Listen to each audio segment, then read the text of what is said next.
Okay, so I will give a brief overview about what Europlanet and the Europlanet Society can do to support the community.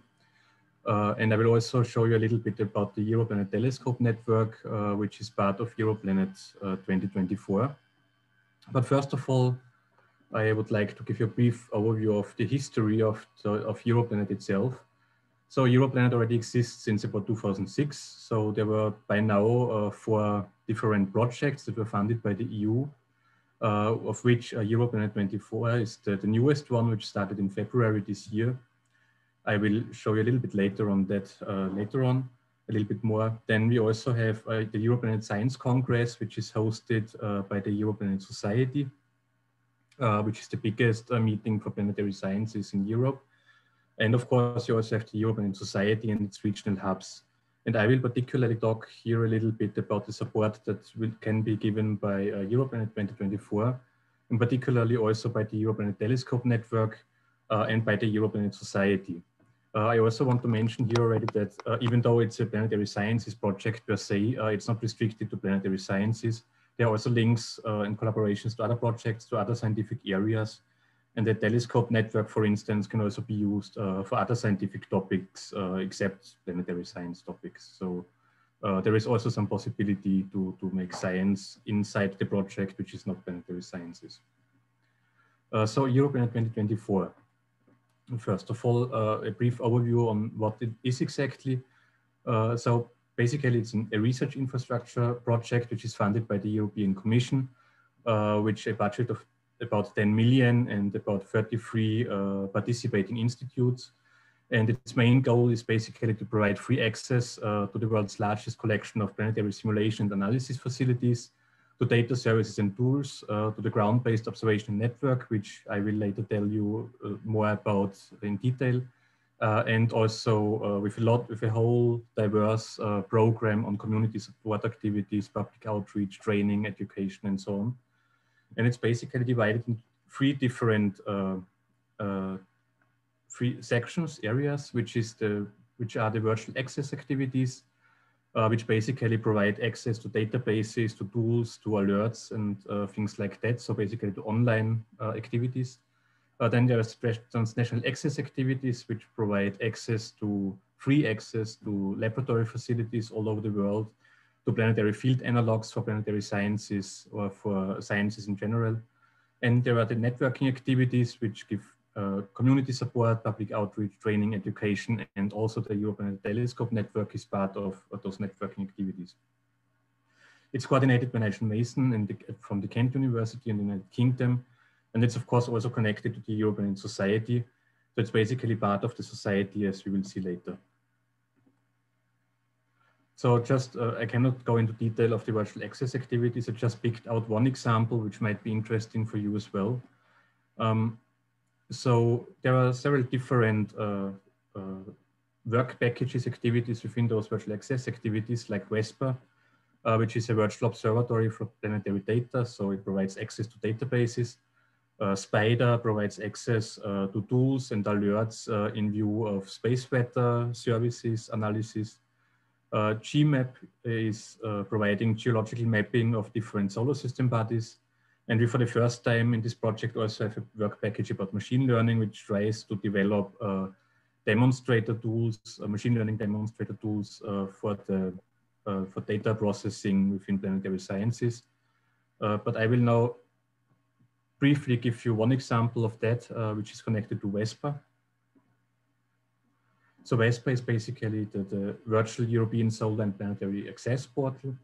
It's a collection of a huge amount of databases which are connected to planetary sciences.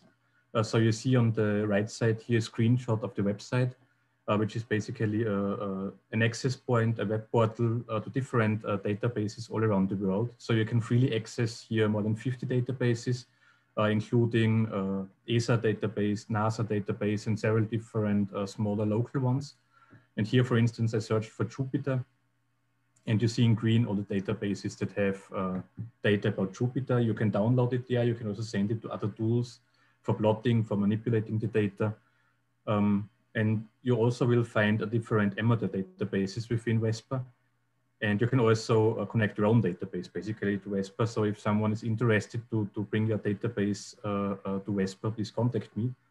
But I will just give one example of those databases, which is PVOL, which is Planetary Virtual Observatory and Laboratory Database. And it's an amateur database basically for observing the planets in the solar system. So if you're an amateur and if you're also observing planets, you can upload your images. You can send your images via this email address to PVOL. They will upload it and then it will get searchable not only via PVOL, but also via Vespa.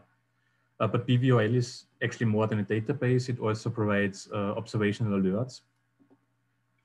So if there are some observations to be made on the planets, PVOL is basically giving out alerts to the amateur community. And you see here just 3 examples. On the top right, you see, for instance, an alert that, that PVOL issued on observations of a storm on Saturn on the northern hemisphere, which was followed up by several amateurs. And here you see, for instance, an amateur image by Christopher Go from the Philippines. On the bottom left, you see another alert which was issued about a storm in the southern belt of Jupiter. And here you see an image that was uploaded by Clyde Foster, another amateur. And on the left, you see on the top a subpage of PVOL, which is for an observation campaign that you organized on the support of the Venus flybys by Solar Baca probe and by the Baby Colombo mission in September and October this year. And here you see examples of amateur observations of Venus that came in during the flyby. Going from the virtual access activity to the transnational access. So that's actually the biggest part of Europlanet 2024. But maybe in this context, the less interesting for you, but I will nevertheless to mention it. So the transnational access activities basically provide free access to 5 planetary field analogs. For instance, here, as you can see, Iceland, which serves as a field analog to the icy bodies in the solar system, but also Ethiopia, Rio Tinto in Spain, for instance. But it also provides free access to more than 20 planetary laboratory facilities in Europe and even beyond, also in South Korea, for instance, where you can go and make your science. You can work in those laboratories, making atmospheric experiments, isotopic measurements, or whatever else. And you can apply. The next call for going to those facilities will open on November 10. And if your application would be successful, all of your costs would be reimbursed. So you can really go there and make your experiments, your science for free. But this already brings me to the networking activities, which also pose a lot of different areas, basically how to serve the community, the planetary science community, and also amateur community, the citizens and so on. And it basically has 3 different domains. The first one is trying to connect to industry by trying to widening the participation within planetary sciences, making global collaborations, giving education training for early career scientists, making public outreach and so on. And the second part is the Europlanet Telescope network, of which I will tell you a little bit more in a minute. Just a few examples on what the other networking activities are doing in the project. So there is one task which is trying to widen the participation, which is mainly aimed towards integrating scientists from the so-called underrepresented countries, which are countries that are underrepresented in European projects, which is mainly Eastern European countries, also the Czech Republic or Slovakia. They are organizing workshops. They are also providing support for traveling to meetings, which of course will get relevant again when COVID will allow it again. And they're also doing a lot for early careers. So I want to mention here the APEC network, so the Europlanet Early Careers Network. So if you're a student or an early career scientist, I strongly encourage you to get in contact with APEC to get part of the network. They are organizing an annual meeting, the APEC Annual Week. They also have working groups to provide networking, to support the early career sciences community, basically. And you can find further information on the website and via contacting them. But besides this and giving training and education, the networking activities, for instance, also developed a mentoring website, as you can see here, which can be visited by this link, where you basically find informations on PhD positions, postdoc positions, of course, but where you can also find your own mentor if you're an early career scientist or a student. So they try to match you with some established already scientists and who can give you advice in your early career or as a student. And I think it's quite a useful program, and I encourage you to visit this website and to look on it into more detail. But now I want to give you a little bit a deeper overview on the Europlanet Telescope network, which we developed within Europlanet 2024. So the Europlanet Telescope network is basically a network of different small telescope facilities in Europe, but also beyond. So we basically have collaborations with telescopes all over the world. And the question is why such small telescope networks are really also important.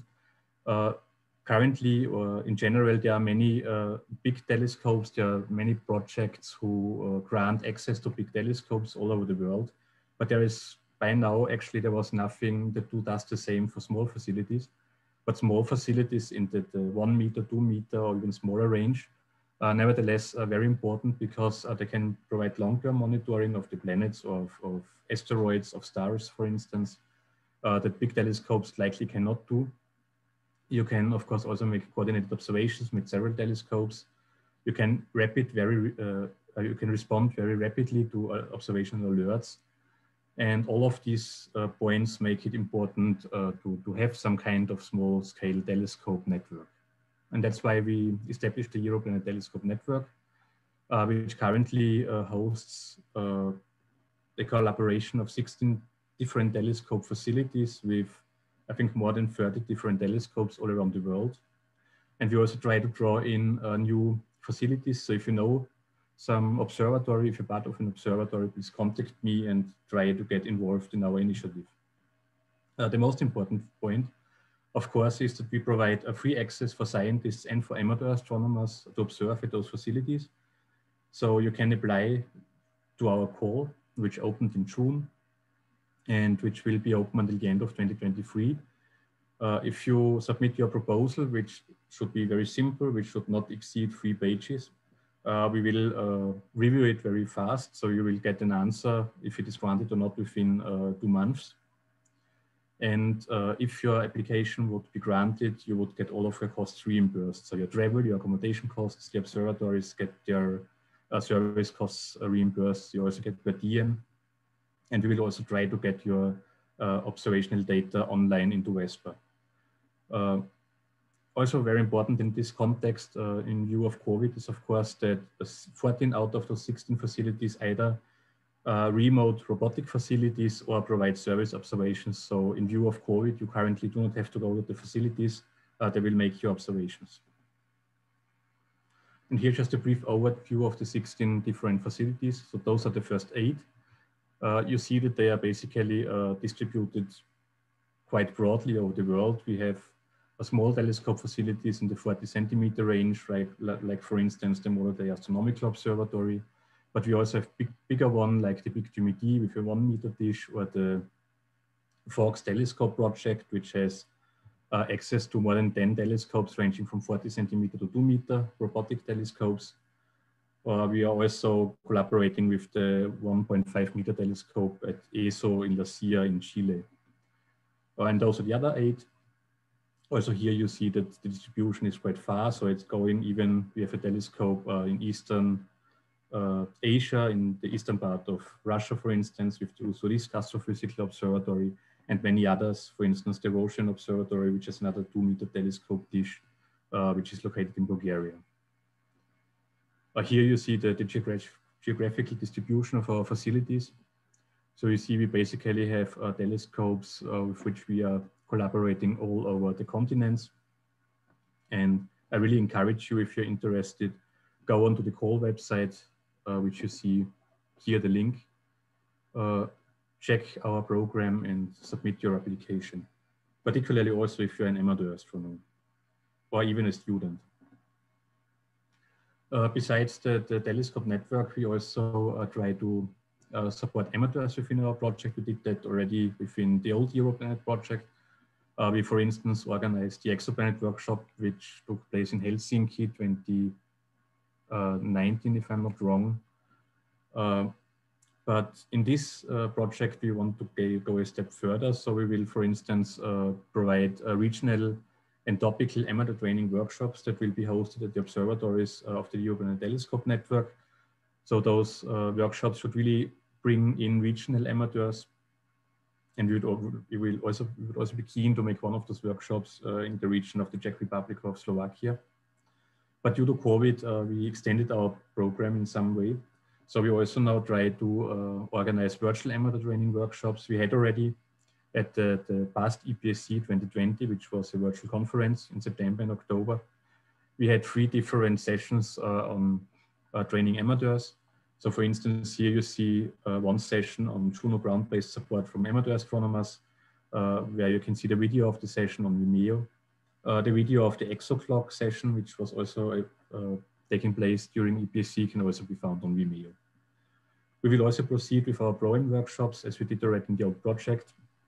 Here, for instance, on the right, you see our workshop that we had 2016 in Nice on organizing the Pro-M campaign for the Juno Cam, for the Juno spacecraft.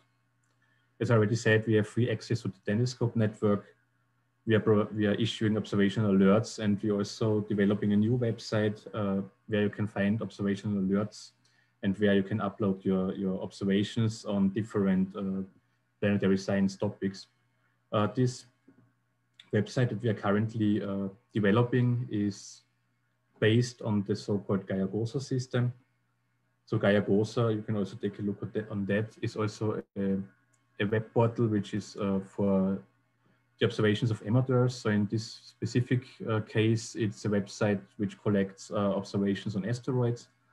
So you can register there. You can then see which asteroids are observable from your place, can observe and upload the data to be used then, of course, for scientific publications. And the same we want to extend now to several different planetary science topics. That was my introduction to the telescope network. And finally, I want to say a few words on the Europlanet Society. So established in 2018, it basically is the head now of all the Europlanet activities. Further information can be found on this website. And it basically tries to promote the advancements of European planetary science and also of related fields for the benefit of the community. Anyone is welcome to join. That includes citizens, astronomical societies, amateurs as well.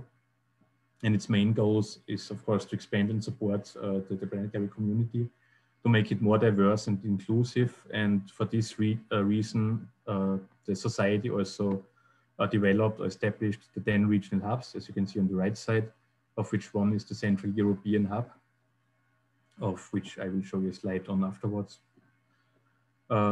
It also wants to distribute and perform public outreach, of course. It wants to educate and also set policy activities in context, particularly with national politicians, but also with the EU Parliament. And it also wants to develop links to national activities, to international activities, but also to other scientific fields besides planetary sciences. And since 2019, it also is the host of the European Planetary Science Congress, which since then is named Europlanet Science Congress. And here on the bottom, you see the memberships that are available. You can also get a member as a society. But you see that either for underrepresented countries, so as the Czech Republic or Slovakia is one of our amateurs, the fee is only €15 per month. And you get quite some benefits of it. You get part of the newsletter, of course. You can get reduced fees for EPSC and get informed and be involved in all the diverse activities that are related to the society and to Europlanet.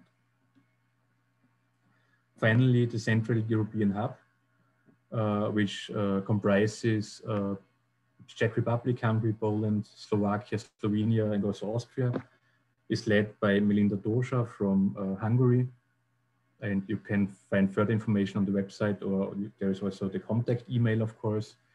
The Central European Hub tries to organize events, so workshops, for instance. There was one workshop planned in May, which has to be canceled due to COVID, which was on how to bring in the communities from Central Europe, from Eastern Europe, better into science, and particularly, of course, into planetary sciences. I hope it can take place next year. But there will also some event in Budapest in October, and there was also some event at EPC 2020, a discussion event on how underrepresented countries can profit from world conferences. You can also get involved, of course, in the Central European Hub. You can take over one of the roles, or of course, also try to make your own events that are connected with the European Hub, which also tries to distribute information to the different communities available. So if you have some science that you want to get shared, if you have some interesting observations or so on, get in contact with your hub, and it will be promoted via the different tools that we have. With that, I just want to leave you basically with my conclusions, which is just an overview of the different supporting tools that Europlanet provides for the community, and also for amateur astronomers and for students. And I'll be happy now to take your questions. Thank you very much.